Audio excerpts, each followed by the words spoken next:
Hello दोस्तों। चलो Indonesian movie की एक्सप्लेनेशन लेकर आई हूँ जिसका इंडोनेशियन नाम तो बहुत हार्ड है। मेरा प्रोनाउंसिएशन भी उतना अच्छा नहीं है। तो इसका इंग्लिश मीनिंग होता है the curse of seven seas, यानी 7 समुंदर का शाप। चलो तो मैं कहानी को स्टार्ट करती हूँ। कहानी की स्टार्टिंग में हम देखते हैं सुमो और ल्यू को।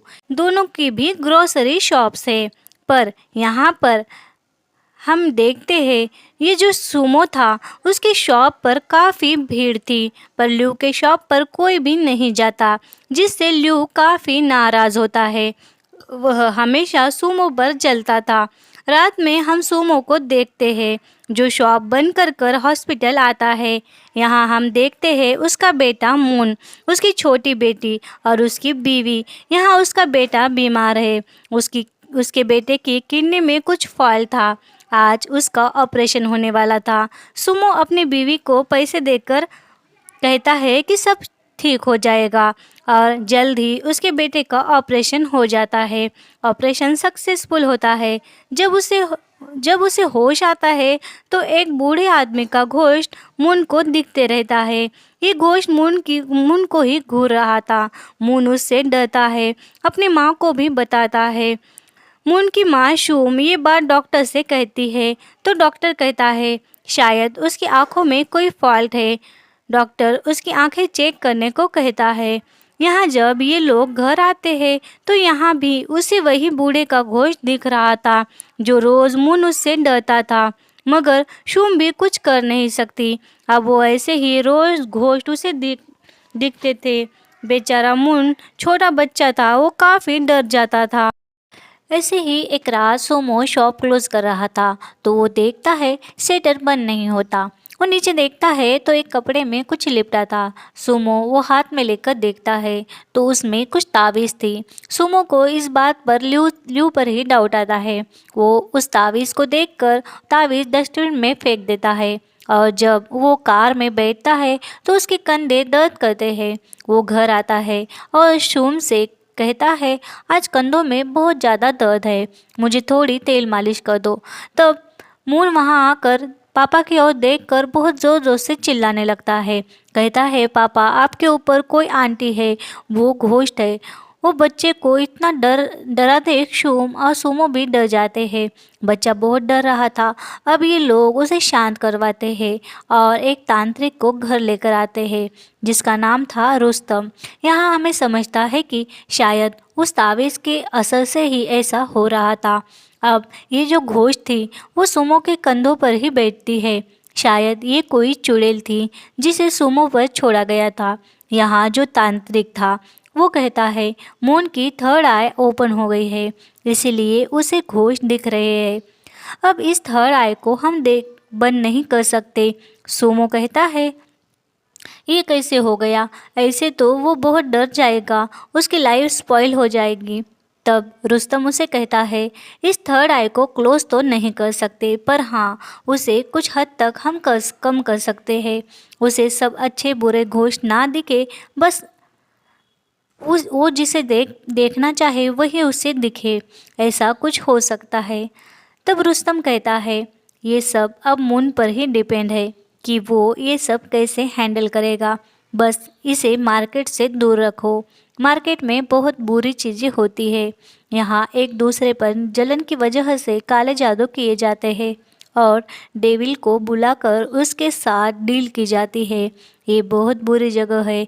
मार्केट यानी चुड़ैल और शैतानों का अड्डा ही होता है। अब कहानी जाती है 13 साल बाद। अब 13 साल बाद हम देखते हैं सुमो का घर, जहाँ जहाँ सुमो की वाइफ, उसका बेटा मून और एक बेटी थी और उसे एक छोटा बच्चा भी था। यहाँ जो अब मून बड़ा हो चुका था वो माँ से कहता है माँ आज मेरी फीस भरनी है, मुझे पैसे चाहिए। तब शुम कहती है मार्केट जाओ और अपने पापा से ले आओ। मार्केट का नाम सुनते ही मून बहुत डर जाता है और यहाँ शुम को भी पता था कि मून मार्केट के नाम से ही डर जाता है। मगर मून को वो कहती है सीधे सीधे मार्केट जा और इधर उधर मत देखना। मून अब मार्केट आता है। वो अपनी मुंडी नीचे ही रखता है। डरते डरते वो मार्केट में चल रहा था, पर पर उसे यहाँ हर तरफ घोस्ट ही दिखते हैं। वो नीचे मुंडी कर कर चलता है, पर उसकी नज़र एक घोस्ट पर जाती है जो बूढ़ी औरत की थी। उसकी जीभ बहुत ज़्यादा लंबी थी। थोड़ी दूरी पर उसे एक मोटे भद्दे इंसान का घोस्ट भी दिखता है। वो भागता हुआ पापा की शॉप की ओर जा रहा था। तभी वो एक आदमी से टकराता है। आदमी मून पर चिल्लाता है। मून मायूस होता है। तभी एक शॉप की ओनर उसके पास आकर उसे समझाते हैं कि माफ़ करना बेटा, वो तुम पर चिल्लाया, मगर हाल ही में उसकी लाडली बेटी की डेथ हो गई, इसीलिए वो चिड़चिड़ा हो गया। मून भागता हुआ पापा की शॉप पर जाता है। यहाँ हम देखते हैं पापा की शॉप जो पहले से काफ़ी बड़ी हो गई थी। ऊपर पापा का ऑफिस भी तैयार हो चुका था। मून ऑफिस में जाकर देखता है, वहाँ ल्यून भी था। ल्यू और सूमो में लड़ाई हो रही थी। ल्यून पर सूमो चिल्ला रहा था। तभी ल्यू बाहर आ जाता है। मून उससे बात करता है, मगर वो सुनता नहीं। गुस्से में बहुत वहाँ से चला जाता है। पापा से पैसे लेकर अब मून भी घर वापस आ रहा था। आते हुए भी 3 घोस्ट उसे दिखते हैं जो काफ़ी डरावने थे। मून जैसे तैसे मार्केट से बाहर निकलता है। अब रात में वो घर आता है तो अपने छोटे भाई से कहता है, मैं बहुत थक गया, मेरे सर में मालिश कर दो। तब छोटा भाई कहता है, तुम जब मार्केट जाते हो तभी वो बुरी आत्माएं दिखने से ऐसा होता है। शायद वो आत्माएं तुम्हारी एनर्जी खींच लेती होगी। दूसरी ओर हम देखते हैं सोमो को, जो शॉप बंद कर बाहर आ रहा था।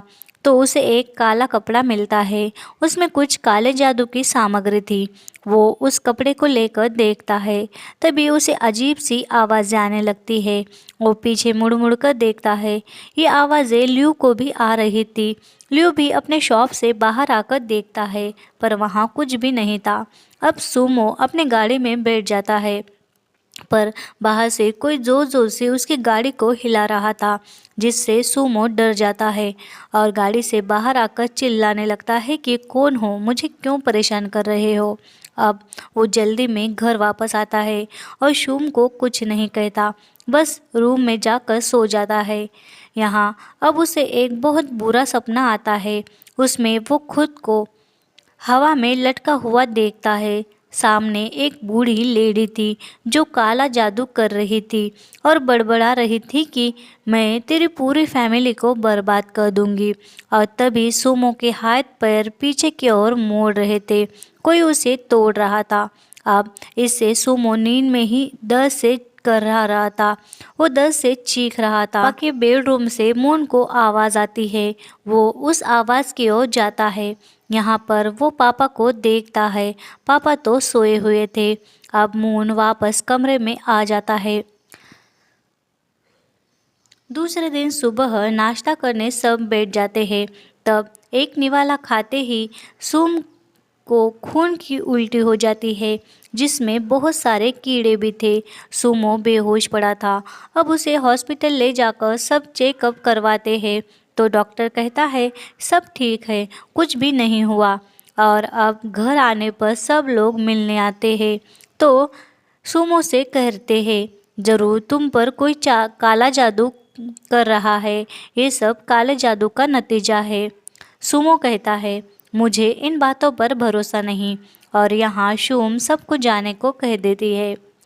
पापा बीमार थे तो मम्मी शॉप संभालने जाती है। यहाँ मून माँ को मार्केट छोड़ता है। ल्यू शुम से बात करता है और कुछ जड़ी बूटियाँ देता है। जड़ी बूटियाँ शुम मून के पास देकर कहती है, पापा को दे देना। पर मून जड़ी बूटियों को वहीं कचरे के डब्बे में फेंक देता है, क्योंकि मून को उसके मामा पर भरोसा ही नहीं था। जब वो घर आता है तो उसका भाई स्कूल से वापस आया था। उसे भूख लगी थी। वो घर के अंदर जाता है तो उसे ही सेम वही काले कपड़े में लिपटा हुआ काले जादू का सामान मिलता है, और उस सामान पर मैक की नज़र पड़ते ही उसे भी अजीब सी आवाज़ें आने लगती है और तूफान जैसा उठता है।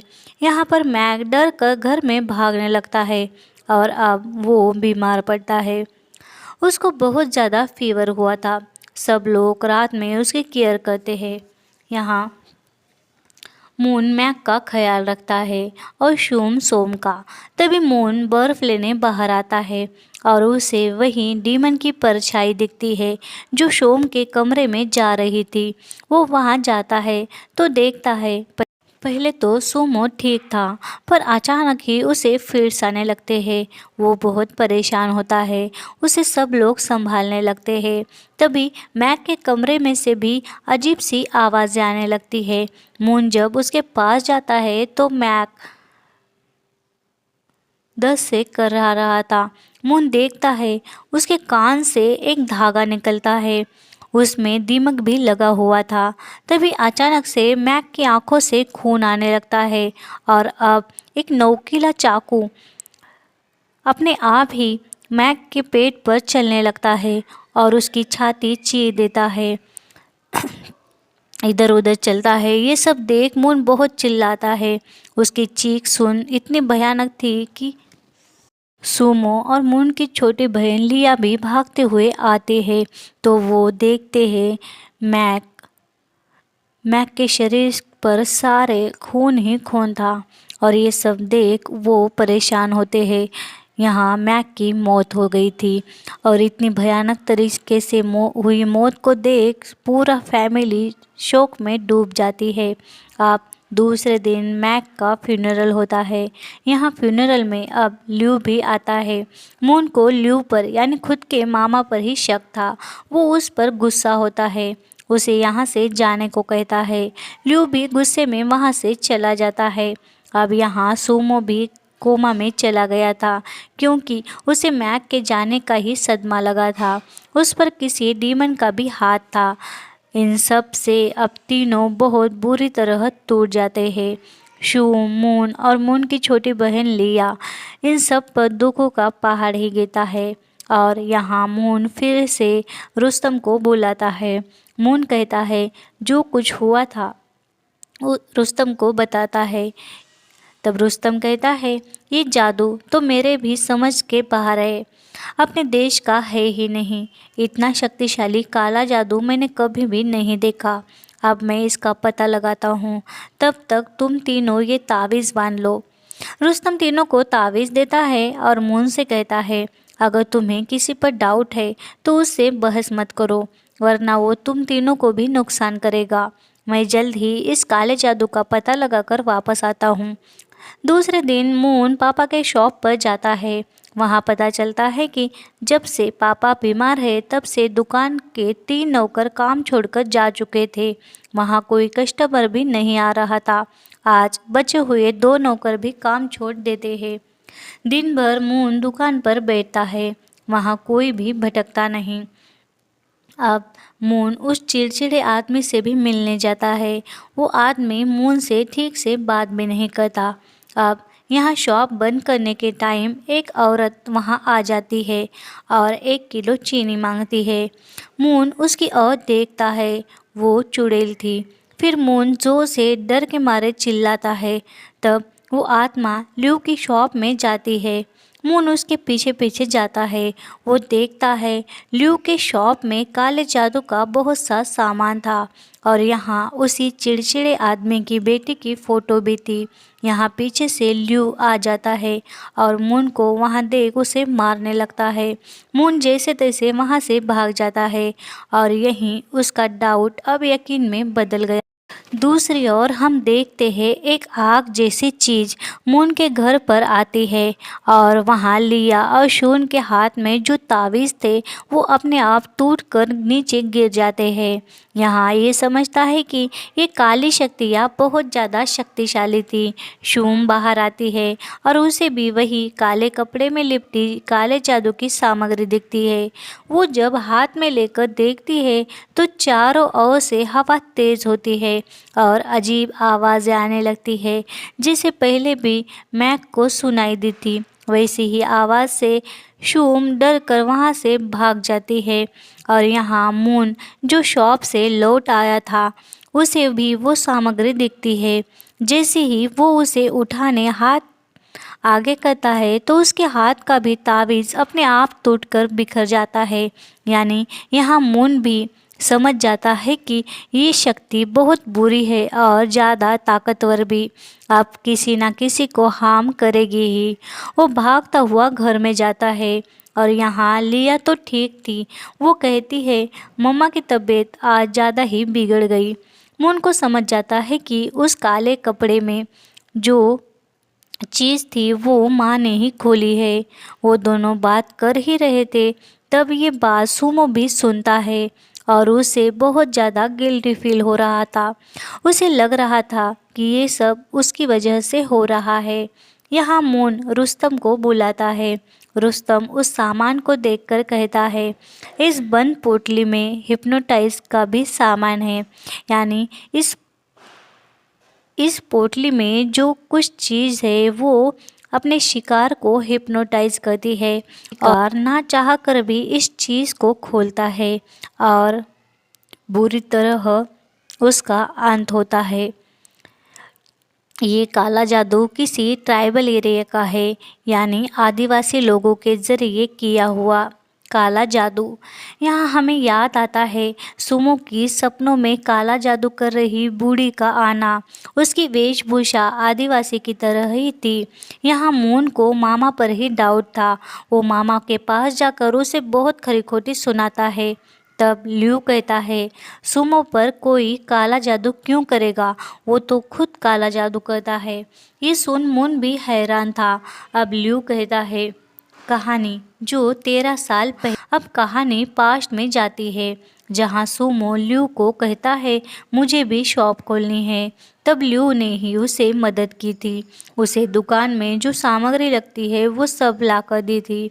उसको तो अपने बहन और जीजा से लगाव ही था और एक एक कर मार्केट में सुमो की दुकान चलने लग गई थी। सुमो की अच्छी नेचर की वजह से उसकी दुकान अच्छे से चल रही थी, मगर सुमो की दुकान चलने की वजह से उस पर काफ़ी जलने वाले भी तैयार हो गए थे। अब यहाँ ब्लैक मैजिक होने लगे थे। जिसकी शॉप ज़्यादा चलती उस पर ब्लैक मैजिक किया जाता था और उसे नीचे खींचा जाता था। तब शूम की शॉप अच्छी चलने लगी।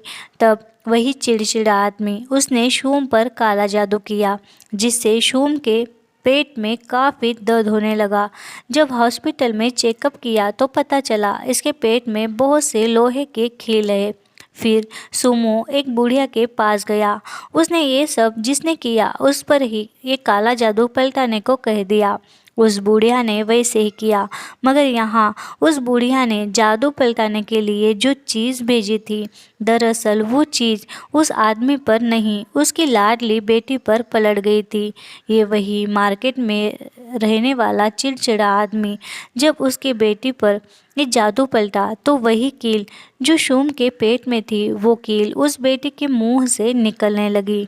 कील इतनी बड़ी थी कि जिससे उसकी लड़की की बहुत दर्दनाक तरह से मौत हो गई।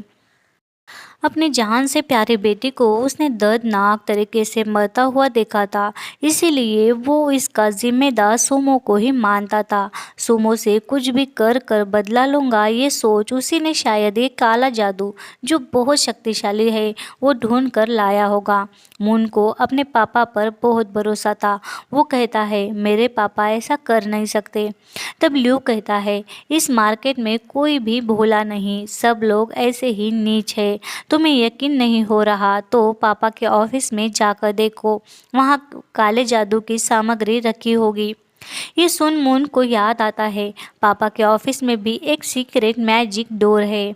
वो अब उस डोर को खोलता है। वहाँ पर उसे बहुत सारे ब्लैक मैजिक की सामग्री मिलती है और एक डायरी भी मिलती है। उसमें उसी तांत्रिक बुढ़िया का नंबर था। अब वहाँ कॉल कर कर मून वहाँ बुढ़िया से मिलने जाता है, पर यहाँ जब बुढ़िया को देखता है तो बुढ़िया सुमो की तरह ही पैरालाइज थी। उसकी बेटी मून से कहती है अम्मा अब किसी की मदद नहीं कर सकती, किसी के जादू का उल्टा प्रयोग उन पर हुआ है, फिर किसी ने इन्हीं पर जादू किया पता नहीं, पर सुमो की मदद करने के बाद पैरालाइज्ड हो गई। तुम्हारे फैमिली पर जो कोई काला जादू कर रहा है वो बहुत ज़्यादा शक्तिशाली है, हम सोच भी नहीं सकते इतनी दर्दनाक मौत वो देता है। उस चिड़चिड़े आदमी यानी सुरेन ने जो विष भेजी वो बहुत डेंजर है।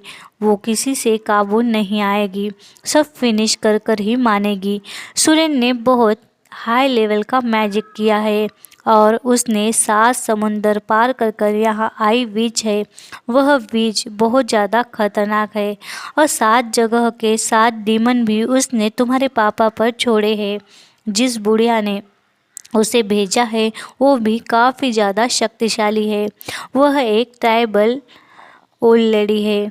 उसकी काले जादू से सब कुछ तबाह हो जाएगा। मून उसकी बातें सुन मामा के पास आता है और मामा को अपने साथ घर ले जाता है। यहाँ घर में शून लिया को चाय बनाने का कहती है और लिया किचन में चाय बनाती है। तभी रूम में बैठी शून के पेट में काफ़ी दर्द होता है। दर्द से वो चिल्ला रही थी। उसकी आवाज़ सुन लिया भागकर कमरे में आती है। वो देखती है शूम का पेट अपने आप फूल जाता है और उसमें से ही वही डीमन वाला धागा बाहर आता है। उस धागे के साथ शूम की आते भी बाहर आती है।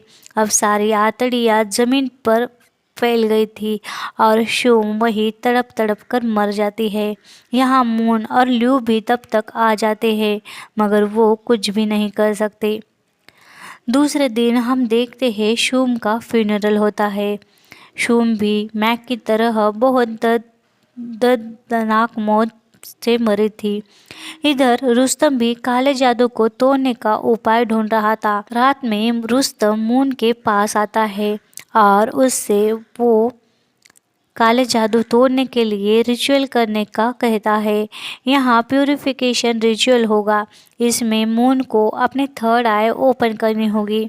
यहाँ उस 7 जगह जाकर उसे वो विच और डीमन के लिए रखी हुई सामग्री ढूंढनी होगी और वहाँ लगाए हुए कैंडल्स भी बुझाने होंगे और जहाँ पानी वाली जगह पर ही ये डीमन रखे हुए हैं वहाँ से पानी भी लाना होगा। उस सामग्री को सिर्फ मून ही ढूंढ सकता है।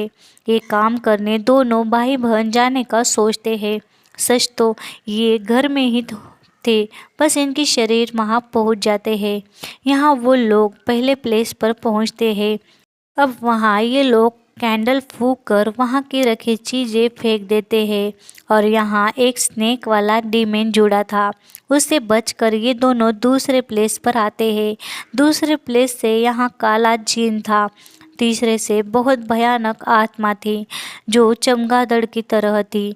चौथे प्लेस पर भी एक आधी सांप और आधी चुड़ैल थी और 5वें पर लिजार्ड डीमन यानी छिपकली की प्रजाति की डीमन थी। छठी जगह बिना सर वाला डीमन था।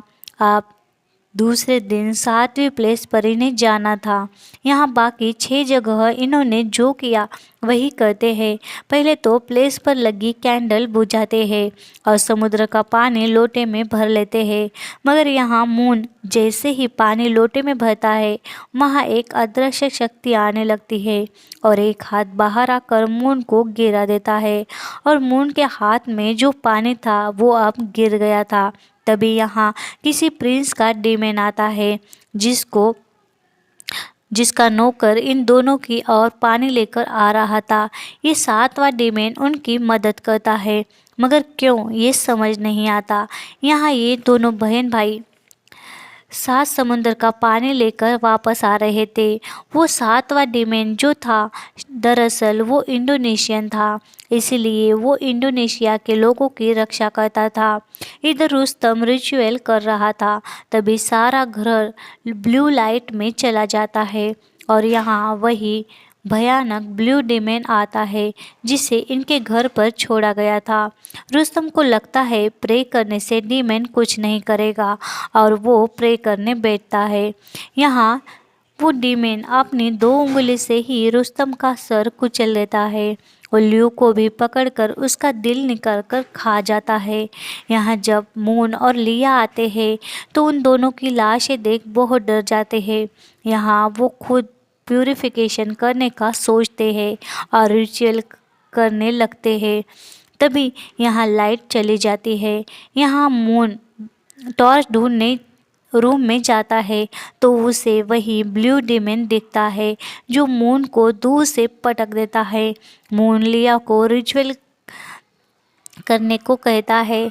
इस रिचुअल में जो 7 जगह से पानी लाया था वो सुमो पर डालना था, जिसमें से 4 जगह का पानी खुद मून ने डाल दिया था और 5 और 6 जगह का पानी लिया पापा पर डालती है।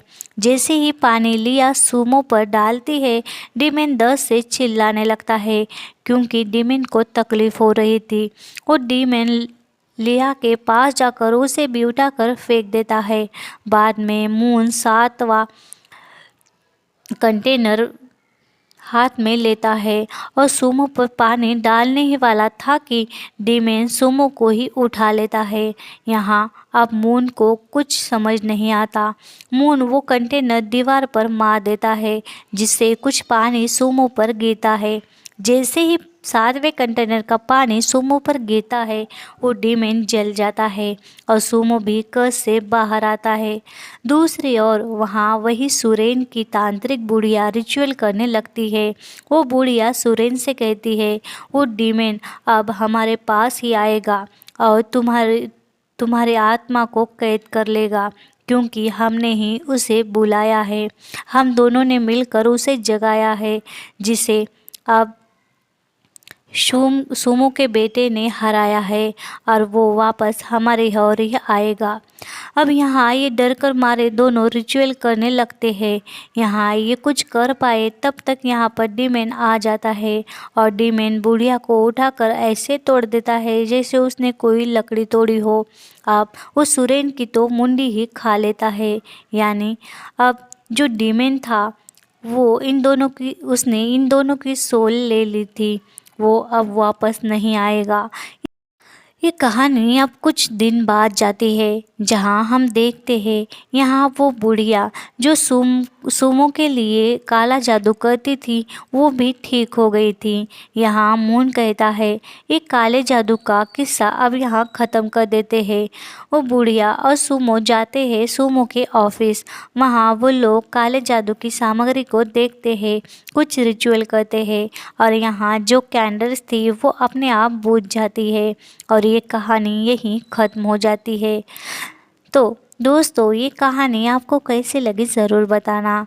इस काले जादू का असर कितना भयानक हो सकता है ये हमने देख लिया और ये करने वालों पर भी कितना भारी पड़ सकता है ये भी हमने इस कहानी में देख लिया है।